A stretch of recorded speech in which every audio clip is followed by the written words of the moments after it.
구약 성경을 읽어보면 이렇게 흥하는 사람과 이렇게 망하는 사람들이 나와요. 그런데 누가 하나님 앞에서 흥하고 복되게 살아가고 누구는 심판을 당하고 망하는가? 그 차이를 보면 한 군데에서 드러나는 걸 보게 됩니다. 출애굽의 광야의 길에서 이스라엘 백성들이 크든 작든 많은 어려움을 경험합니다. 그때마다 하나님께서 역사하셔서 이들에게 도움을 주시고 또 구원의 은혜를 베풀어 주십니다. 그런데 흥미로운 것은 시련을 만났을 때에 이스라엘 백성은 끊임없이 비판하고 원망합니다. 체질이 그런 것 같아요. 이스라엘 사람들의 체질이 원망 체질입니다. 그런데 유독 모세는 항상 기도하고 어려운 문제를 하나님 앞으로 가져갑니다. 이것이 모세와 이스라엘 백성들의 차이예요. 내가 하나님 앞에서 흥하게 사느냐, 하나님 앞에서 심판을 당하고 사느냐, 이런 우리가 하나님 앞에서 어떤 영적인 태도를 가지고 살아가는가, 참 중요합니다. 비판하는 것, 불평하는 것, 체질이 되어버린 사람들은 못 고칩니다. 불행한 사람들이죠. 습관이 되면 중독이 되어버리잖아요.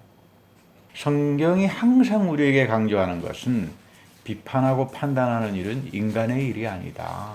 하나님께 맡기고 가라. 너희들은 용서하는 거고 너희들은 사랑하는 거고 그리고 심판은 하나님께 맡기고 가라. 그렇게 이야기합니다. 우리 마가복음 1장 1절과 8절을 보면 세례요한이라고 하는 인물이 나옵니다. 그를 가리켜서 주의 길을 예비하는 사람이다 이렇게 부르죠. 달리 말하면 주님의 오심을, 메시아의 강림을 기다리는 그런 예비하는 그런 사람이다 그런 뜻이죠. 그 당시 이스라엘 백성에게는 이 메시아 대망사상, 메시아가 곧 올 거다 이런 게 아주 팽배히 있었습니다. 그래서 이제 기다리던 구세주 메시아가 오시면 일부 사람들은 진보다리를 싸들고 다 세상 끝나니까 들러 광야로 나가서 아무것도 하지 않고 기도하면서 그런 사람도 있는가 하면요. 가장 대표적으로 에센파라고 그러죠. 우리 세례요한이 속해 있었던 에센파는 광야에 나가서 기도하면서 메시아의 오심을 기다렸던 그런 영적인 그룹이고 단체입니다. 그런가 하면 메시아가 오시면 세상이 다 뒤집어지니까 이 권력을 가지고 명예를 누리던 사람들, 특별히 사두개파들이죠. 제사장의 역할을 하면서 그 당시는 신정 정치이기 때문에 이 성전이 모든 걸 다 다스렸잖아요. 국가, 재정, 살림, 문화, 정치. 그래서 아예 이 사람들은 어떻게 하면 이 메시아가 오면 없애버릴까? 이렇게 하면서 잠 못 이룬 사람도 있었겠죠. 근데 성경에서는 이 메시아를 기다리는 사람 가운데 가장 모범적인 이제 사람을 세례 요한을 소개합니다. 말라기서 4장 5절과 6절에 가보면 메시아가 오시기 전에 크고 두려운 날이 이제 오게 된다. 그때 내가 먼저 선지자 엘리야를 너에게 보낸다. 이런 말씀이 있습니다. 근데 여러분 이 말라기서 4장 5절과 6절 말씀이 과거의 말씀이 아니에요. 굉장히 중요합니다. 요한계시록에 그대로 나타납니다. 우리 주님이 다시 우리에게 오실 때에 누가 나타난다고요? 누구를 보낸다고요? 엘리야가 다시 옵니다. 거기에는 한 사람이 더 플러스가 되죠. 모세가 다시 와요. 그 말은 모세, 엘리야가 오는 것이 아니라 모세의 영으로 엘리야의 영으로 와서 엘리야는 여러분 누굽니까? 예언을 대표하죠. 우리 구약에 지금까지 우리가 성경을 보면서 전혀 이해하지 못했던 하나님의 예언의 그 봉인된 예언의 말씀을 풀어주는 사건들이 나타나요. 마지막 때 주님이 오시기 전에 이 사건이 나타납니다.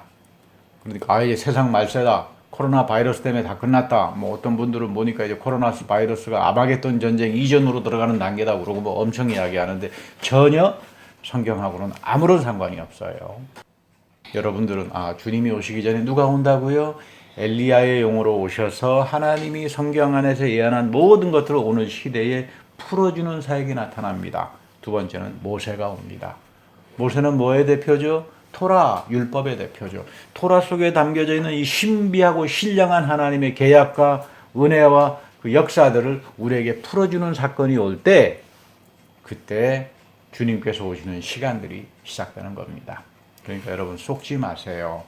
성경을 모르면 다 속아 넘어갑니다. 어쨌든 이제 중요한 건 뭐냐면요. 이스라엘 백성들은 메시아가 오기 전에 이 선지자 엘리야가 올 것을 알고 있었어요. 우리도 알고 있잖아요. 주님이 오시기 전에 엘리야의 영으로 엘리야처럼 위대한 예언자가 온다. 그것도 예루살렘에서 올 것이다. 이스라엘에서 나타날 거다. 그리고 모세가 올 거다. 그건 요한계시록에 하는 이야기니까. 그런데 문제는 당시 서기관들은 성경 본문에 점 하나 획 하나가 있는지 없는지까지 정확하게 아는 그런 끄집어내고 판단할 줄 아는 이른바 성경에 도통한 사람들입니다. 그런데 이들은 새로운 메시아를 기다리지 않았습니다. 우리는 기다리죠. 앞으로 주님께서 오실 때에 정말로 위대한 성경 속에 담겨져 있는 토라와 예언의 말씀들이 풀어지는 그 위대한 사역들이 물결처럼 일어날 것이고, 이때가 구원의 때고 이때가 회개할 때니까 우리가 열심히 새 언약의 복음을 전하고 살게 해주십시오. 여러분들 마음이 다 그렇잖아요. 근데 당시 서기관들은 도통한 성경의 쪽지기 같은 사람들인데 그러지 않았습니다. 오히려 어떻게 하면 그 해를 줄까? 꼬투리를 잡을까? 안타까운 이야기죠. 오랫동안 우리가 교회를 다니면서 나는 성경 지식을 많이 가지고 있다 이런 사람들이 있습니다. 그런데도 불구하고 말씀에 대한 순종이 아니라 자기 고집, 자기 편견, 자기 어리석음 이런 거 주장하고 가다가 다 잘못되는 경우들도 아주 많아요. 말씀은 여러분들에게 올 때 반드시 축복으로 이어집니다. 그런데 오히려 하나님 말씀을 가지고 망하는 길로 가는 그런 어리석은 사람들이 되어서는 안 됩니다. 그런데요, 목회자로서 살다가 보면 교회 나온 지 얼마 되지도 않았는데 한두 번 말씀을 듣고는 그 말씀 순종하고 좋아가지고 헌신하고 막 이런 분들도 계세요. 그 참 그런 거 보면 이 성령의 역사는 항상 새롭게 가는구나. 먼저 된 자가 나중되고 나중된 자가 먼저 되는구나. 이 말의 뜻은 뭐냐면 하나님은 말씀과 성령을 통하여 항상 새롭게 오시는 분인데 이것을 받아들이는 나의 마음밭이 이래봬도 내가 뭐 교회를 40년 다녔어.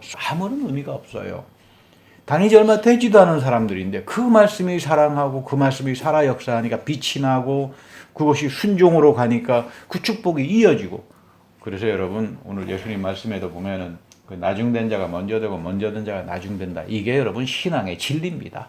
하나님은 우리에게 어떻게 오신다? 항상 새로움으로 오신다. 이 새로움을 가지고 축복하는 사람들은 어떤 사람들인가? 항상 마음밭을 관리하고 성령을 사모하고 그 말씀대로 실행하는 사람들이다. 이런 축복이 여러분들에게 늘 함께하기를 기원합니다. 우리 히브리서 11장에 보면 믿음이란 무엇인가? 가장 대표적으로 설명을 하는 본문이죠. 믿음이란 무엇인가? 우리가 성경을 통해서 항상 배웁니다. 성경에서 믿음을 뭐라고 이야기하고 하나님은 어떤 믿음에 가진 사람을 축복하는가? 이걸 우리가 보면서 배울 줄 알아야 됩니다. 이 히브리서 11장의 믿음의 특징은 머리로 하는 지식이 아니에요. 뭐 하나 성경 지식이지 이런 거 아무런 가치가 없습니다. 이 히브리서 11장에서 이야기하는 믿음은 움직이는 믿음이에요. 몸으로 움직이는 믿음. 그래서 이 믿음의 경주자라고 그러죠. 경주하는 사람들이다 이 말이에요. 믿음을 가지고 경주하는 사람들이다. 원제를 읽어보면요. 다 동사로 표현되어 있어요. 명사 표현이 없습니다. 움직이는 동사로. 그러니까 경주자란 말이 나오는 거죠. 여러분들은 믿음을 가지기 시작하면 경주자가 돼요. 움직이는 사람이 됩니다. 하나님 나라의 축복을 향해서 경주하는 사람들이죠. 믿음으로 아벨은 희생 제물을 드렸다. 이렇게 나오잖아요. 아벨의 믿음이 제물을 드림하고 동사하고 연결되잖아요. 믿음으로 노아는 방주를 준비했다. 노아에게는 믿음이 있었기 때문에 방주를 준비하잖아요. 동사로 나타나잖아요. 믿음으로 아브라함은 아들을 바쳤다. 믿음으로 모세는 애굽을 떠났다.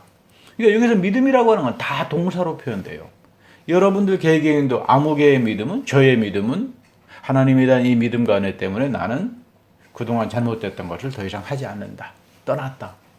또는 나는 이 말씀대로 실행하고 살아간다. 이게 다 동사로 표현돼야 합니다. 이렇게 여러분 동사로 움직이는 것으로 표현되지 않으면 우리 야고보 사도가 이야기하는 것처럼 그 귀신도 가는 믿음이다. 여러분 귀신이 믿음 가져서 구원 받겠습니까? 믿고 떨다가 엉뚱한 편견이나 미혹된 이야기 하다가 다 망그러지고 말잖아요. 여러분 우리가 귀신과 같은 믿음을 갖지 않으려면 움직이는 믿음이라 해야 돼요. 내 삶 속에서 하나님 말씀이 어떻게 살아서 역사하고 움직이는가. 그렇게 살 때 여러분들에게 큰 복이 되는 거죠. 전도서 5장 1절을 읽어보면요. 너는 하나님의 전에 들어갈 때에 내 발을 삼가하라. 신을 벗어라 그 말이에요. 너 하나님 전에 들어갈 때 신을 벗어라. 그 옛날 한국교회가 한 50년 전만 하더라도 이 교회 들어갈 때 하나님 성전이 거룩하니까 신발장이 있었습니다. 신발 신고 들어가지 않는다. 그 경건의 표현들이죠. 일반적으로 고등종교들은 다 그런 표현합니다. 신성한 곳에 들어갈 때는 신발을 벗는다. 그리고 나서 가까이에서 말씀을 들어라. 우매한 자가 제사 드리는 것보다는 가까이 가서 말씀을 듣는 게 더 중요하다. 이렇게 말합니다. 예배라고 하는 것도 몸을 움직여서 하나님께 겸손히 나가는 거죠. 가서 말씀을 듣고 말씀에 참여하고. 그런데 사실 말씀 듣는 게 그리 어렵나 할지 모르지만 여러분 듣는 것만큼 어려운 거 없습니다. 내 마음속에 고집과 내가 이래봬도 내가 이만큼 알고 있어 이런 사람에게는 절대로 말씀 들려오지 않습니다. 그러니까 하나님은 항상 새로움으로 오시는데 그런 사람에게는 하나님의 새로움이 역사가 안 됩니다. 성령도 절대로 역사 안 합니다. 제가 여러 차례 말합니다만 하나님의 품성 가운데 성령이 우리에게 오실 때 오는 가장 중요한 품성, 성품이 노붐, 새로움이에요. 제가 성령을 체험하면 내가 이렇게 어리석었구나. 일루미네이팅하는 영이라 그러잖아요. 성령이 나에게 오시면 나를 조명하잖아요. 일루마이닝, 내 마음을 조명해 주기 때문에 그전에 내가 이게 옳다고 생각했던 내 신념이나 내 생각이 다 무너져 내립니다. 여러분 그래서 성령을 체험한 사람을 우리는 저 사람은 성령의 빛이 조명이 비춰주는구나 그렇게 표현하는 겁니다. 자기 편견에서 항상 새롭게 탈출하는 게 새로움이에요. 그래서 듣는 게 어렵죠. 그래서 여러분 그 발전된 소금 문명을 보면요. 문화가 듣는 문화로 정착이 돼 있어요. 이렇게 보면 미국도 살아보고 유럽도 살아봤습니다만은 미국에 비해서 유럽이 좀 듣는 문화가 더 이렇게 정착되어 있는 것 같아요. 특히 독일 사람들은 잘 들어요. 말도 잘하지만 듣고 난 다음 말을 합니다. 그래서 이 독일 사람들은 교육 철학의 기초가 어려서부터 듣는 훈련 시키죠. 민주주의는 디스쿠시온, 토론하는 건데 토론을 하려면 잘 듣고 상대방을 잘 이해하고 말을 해야 한다. 근데 우리는 좀 급해요. 급하니까 자기 말을 많이 합니다만은 우리는 흔히 생각할 때 야만인 그러면 옷도 안 입고 다니고 벌거벗고 돌아다니고 사루마다만 입고 다니고 이런 사람으로 생각하는데 전기나 자동차나 문명의 이기들을 전혀 사용하지 못하는 사람들을 야만인이라고 생각하는데 그렇지 않습니다. 타문화, 인도네시아나 자바 같은 섬에 가서 원주민들을 연구해본 문화 인류학자들이 이 야만인들을 무시하지 말자. 그 야만인들도 다 나름대로 자존심이 있고 자기 합리성이 있고 다 자기 시스템을 가지고 사회를 살아가더라 가서 연구해 보니까. 그런데 한 가지 차이가 있더라.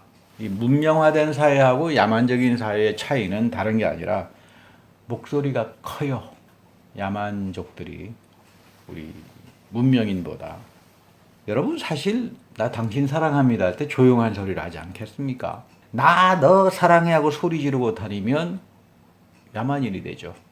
그러니까 일반적으로 야만 문화에는 이렇게 속삭이고 이런 게 좀 없나 봐요. 소리 지르고.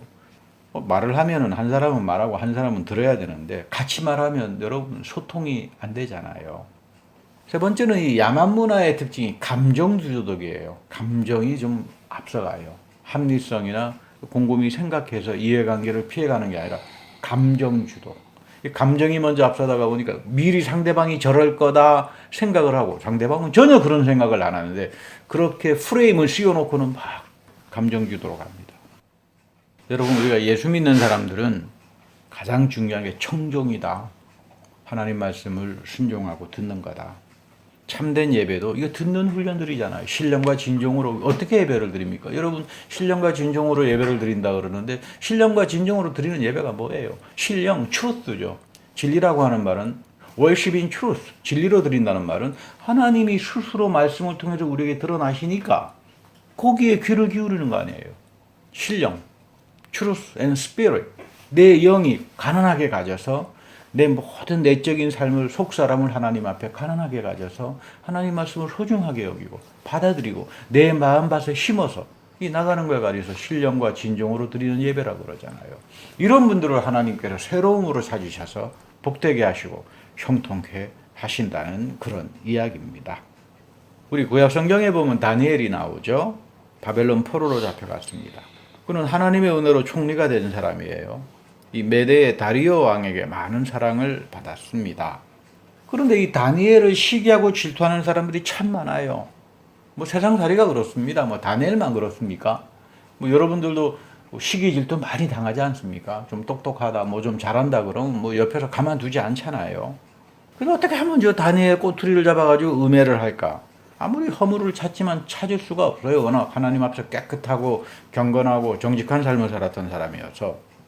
가만히 보니까 다니엘이 하루에 3번씩 하나님 앞에 기도하거든요. 기도하는 것도 꼬투리가 되는 겁니다. 사람을 음해하려면. 그래서 음모를 꾸밉니다. 30일 동안 왕외에 어떤 신에게 기도하는 사람은 사자굴에 던져버리겠다.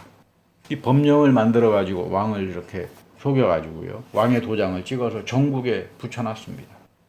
다니엘은 그 사실을 알고 있었습니다. 그래도 감사 기도를 하나님께 드리는 기도를 포기하지 않아요. 놀라운 이야기죠.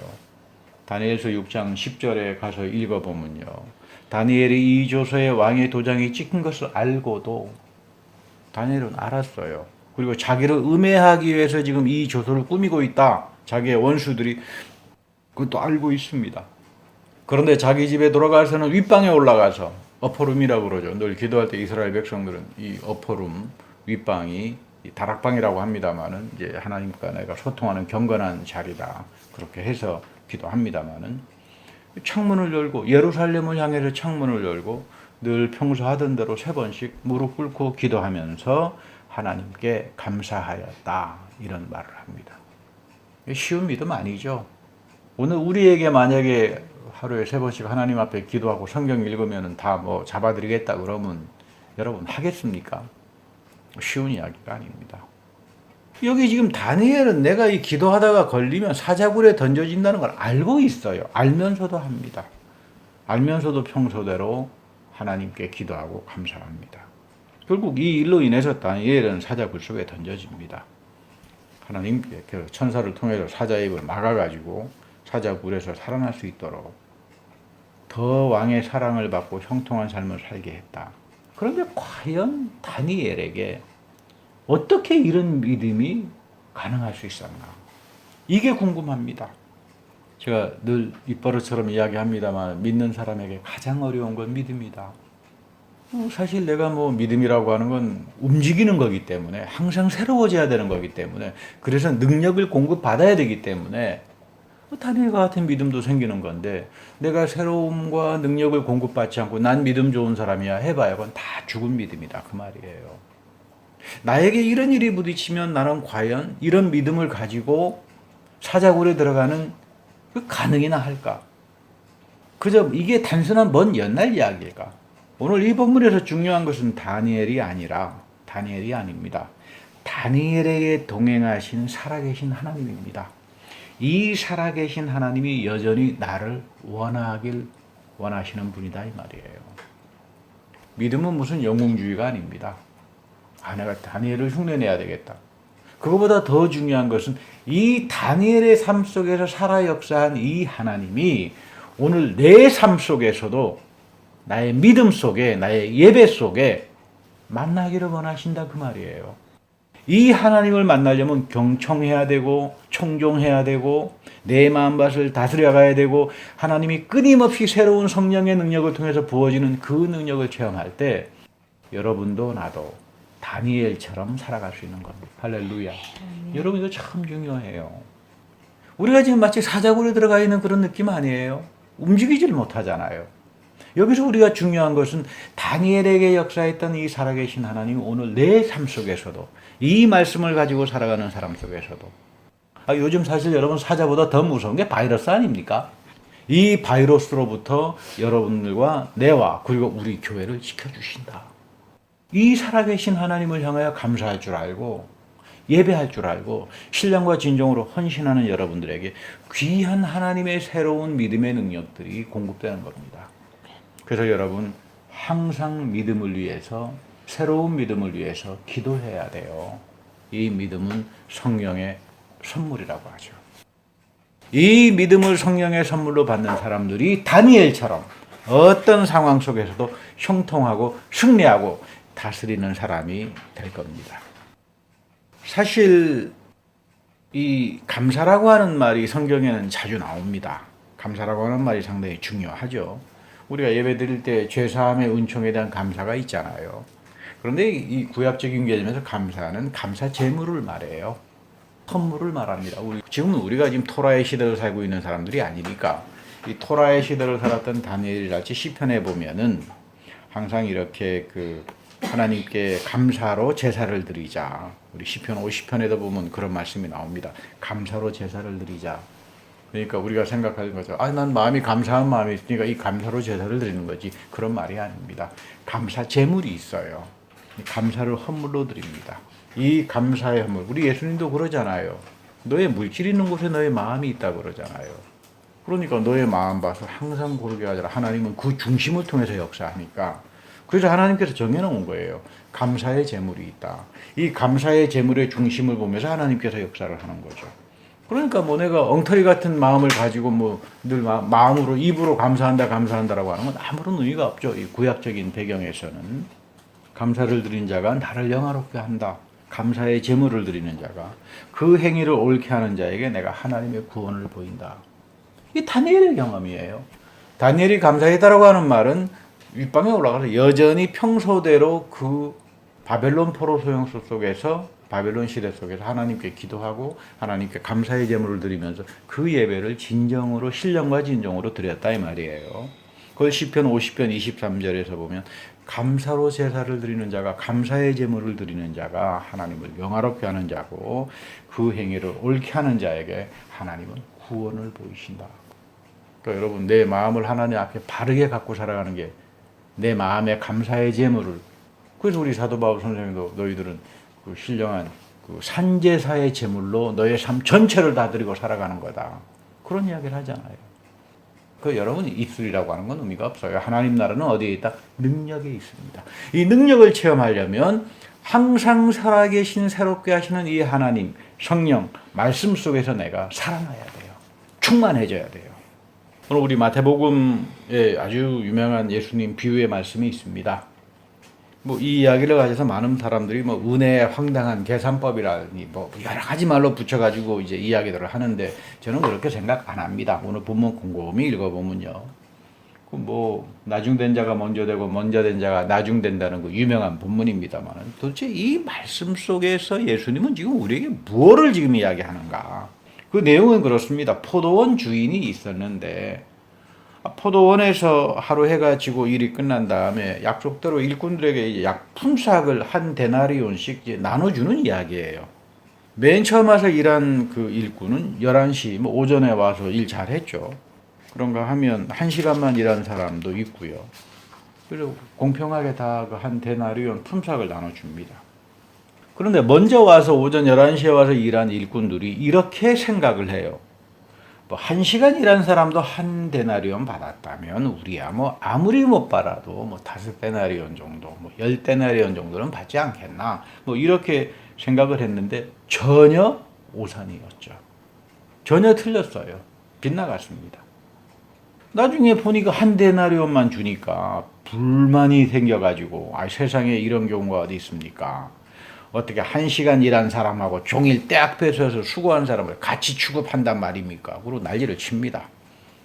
그때 주인이 이렇게 말해요. 나중 온 사람에게. 나중 온 사람이나 너와 같이 주는 것이 내 뜻인데 뭐가 잘못됐느냐? 왜 불평을 하느냐? 여기 지금 보면은 비교하는 순간 원망이 터져 나온 걸 알게 됩니다.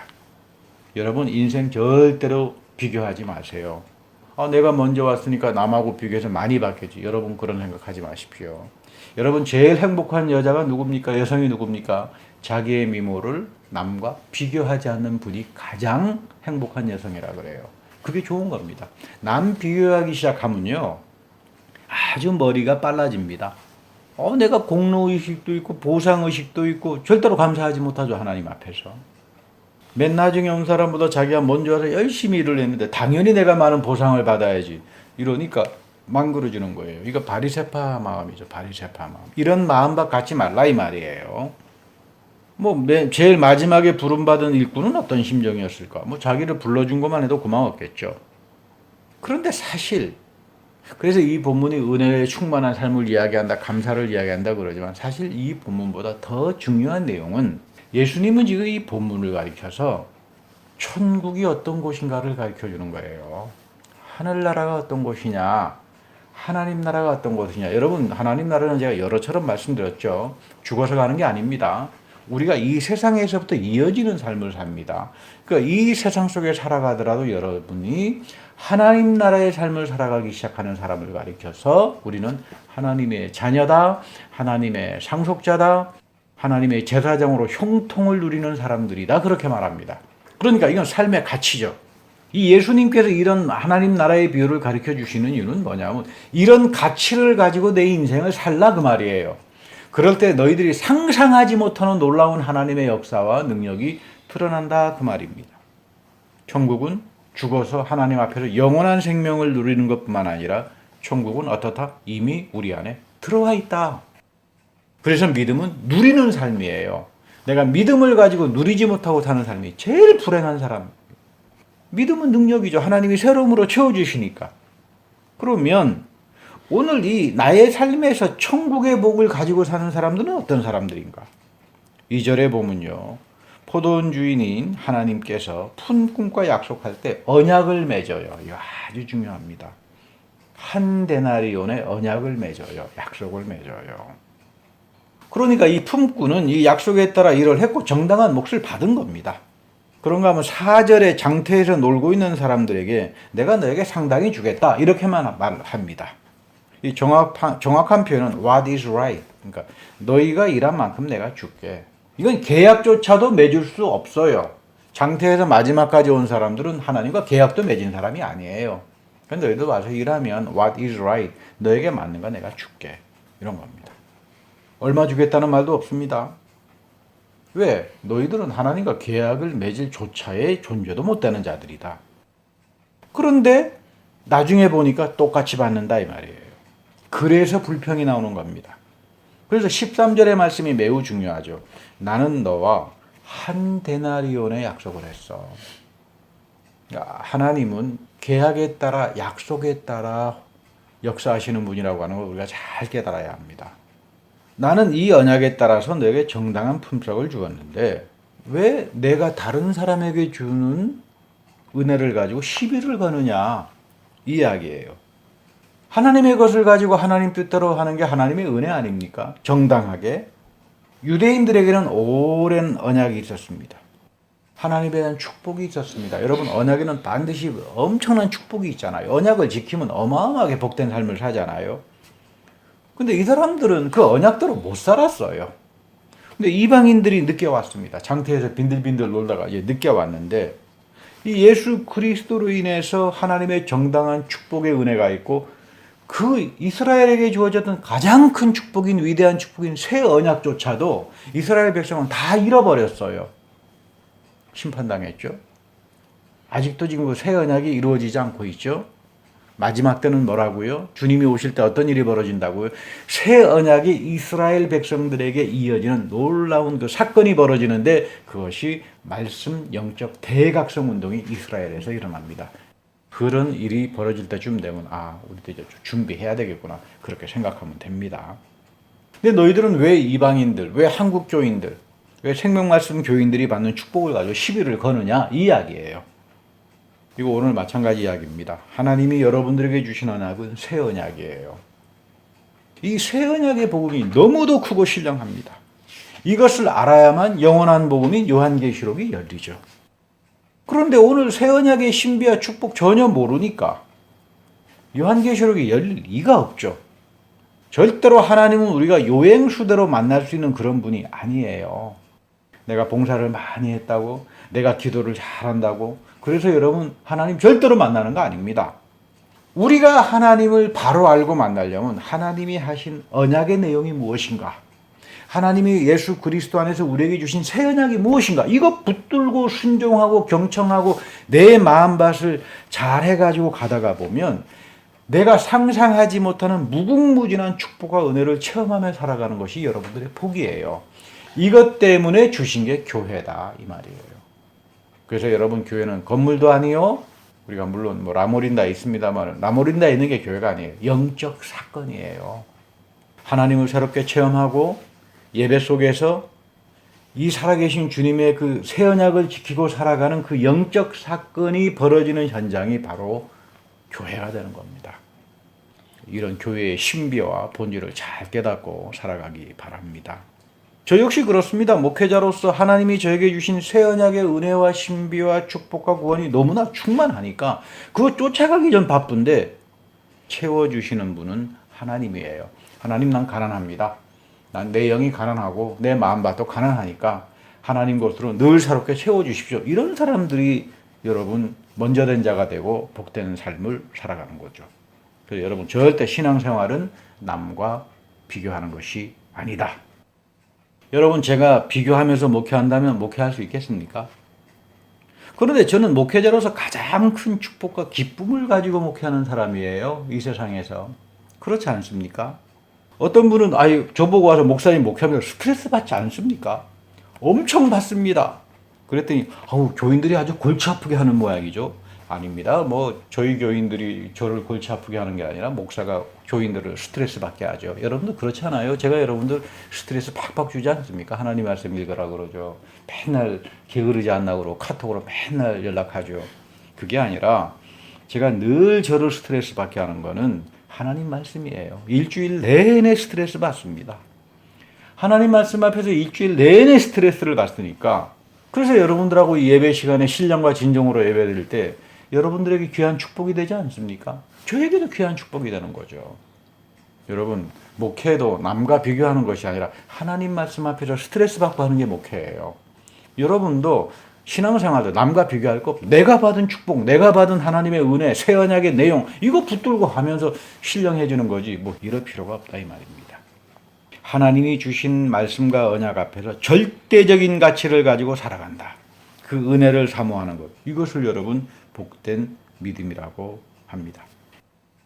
사람들이 가장 많이 오해하는 게 결혼이라 그래요. 그 왜 그러냐 그랬더니 이런 심리학자들이 이런 결론을 내렸대요. 이 동화책을 많이 읽어서 많은 사람들이 보면 백설공주 이야기 있잖아요. 그러니까 뭐 왕자님이 와가지고 백설공주 찾으니까 그 여자들은 자기 남군을 신랑을 뭐 왕자님이라고 생각하고 또 신랑은 또 자기 부인을 백설공주라고 생각하지 않겠습니까? 근데 여러분 살아보면 그렇습니까? 자기 아내가 백설공주입니까? 자기 남편이 무슨 왕자님입니까? 전혀 그렇지 않습니다. 쏘가요. 그러니까 처음부터 그 생각하지 말고 살아야 됩니다. 같이 살다가 못 살겠다 소리 지르고 싸움하다가 나중에 이제 그 은혼식, 금혼식 할 때쯤 되면요. 다 포기합니다. 그쯤 되면 이제 사람이 점잖아집니다. 상대방에 대해서 백설공주로 생각하지도 않고 상대방에 대해서 뭐 말을 탄 왕자님이라고 생각 안 합니다. 그냥 이렇게 잘 살았다. 하늘나라 갈 때쯤 되면 뭐 그래도 이 정도면 좋은 삶을 살았다. 여러분 이게 결혼이에요. 그러니까 우리가 신앙생활 하면서도 그렇습니다. 사람이 성숙해져야 돼요. 좋은 가정도 상대방에 대한 배려와 성숙을 가지고 사는 겁니다. 성숙하게 저 사람이나 나나 다 죽어서 하나님 앞에 갈 사람이고 그렇게 묻어가면서 살아간다. 이 사람이 성숙해져야 돼요. 믿음도 잘하는 거죠. 움직여서 믿음이 성장하잖아요. 이 사람이 믿음이 성숙해지지 않으면 아무것도 믿지 못합니다. 믿음은 우리를 하나님 앞에서 성숙하게 만듭니다. 움직이는 거니까. 말로만 하는 게 아니니까. 그래서 사도 바울은 로마서 5장 5절에서 성령으로 말미암아 하나님의 사랑이 우리의 마음에 부은 바가 되었다. 참 중요한 말씀이죠. 성령이 오셔서 뭘 한다고요? 하나님의 사랑을 우리 마음에 부어준다. 굉장히 중요한 이야기죠. 하나님의 거룩한 영을 내가 사모해야 되는 이유는 성령이 내 마음에 오셔서 하나님의 사랑을 부어주는구나. 우리가 항상 하나님의 사랑을 깨닫고 삽니까? 하나님의 사랑을 기억하고 삽니까? 그렇지 않습니다. 인간은 다 자기가 잘나서 자기가 잘하니까 사는 걸로 알지. 우리가 성령을 체험해야 되는 이유는, 성령을 사모해야 되는 이유는 성령이 와서 내 마음을 열어주어서 하나님의 사랑을 깨닫게 해주실 때부터 비로소 우리가 성숙해져요. 그러니까 사랑받는 사람보다는 사랑하는 사람이 성숙한 사람이라고 이야기하는 거죠. 나의 영혼이 성령으로 각성되고 하나님이 열어주시는 그 신령한 세계가 보이는 이유는 하나님께서 내 마음에 성령을 부어주셔서 하나님의 사랑을 알게 한다. 여기서부터 여러분 새로움이 되는 거예요. 하나님의 사랑은 여러분들에게 항상 새로움으로 오잖아요. 그래서 우리 사도 바울이 그런 말 하잖아요. 내가 아직 죄인이었을 때 그리스도가 나를 위해 십자가에 죽으셨는데, 내가 영적으로 파산 선고를 당하고 비참한 존재였을 때 그 사랑조차도 알지 못했을 때 하나님이 나를 먼저 사랑해 주었다. 이걸 언제 합니까? 성령을 체험하고 하는 거예요. 성령이 우리에게 오실 때, 내가 하나님과 죄인이었을 때, 하나님과 척을 지고 살아갔을 때도 하나님이 나를 그리스도 안에서 사랑해 주셨는데, 이 사랑을 알기 시작하는 사람들은 믿음 안에서 새로움을 얻고 능력을 얻고 하나님의 사랑을 증거하며 살아갈 수 있게 되는 겁니다. 우리는 지금 무척 흔들리는 세대에 삽니다. 코로나 바이러스 이후에 너무나 많은, 앞으로 이 세계가 어떻게 될지 많은 전문가들이 진단들을 내놓지만 저는 단적으로 그렇게 생각 안 합니다.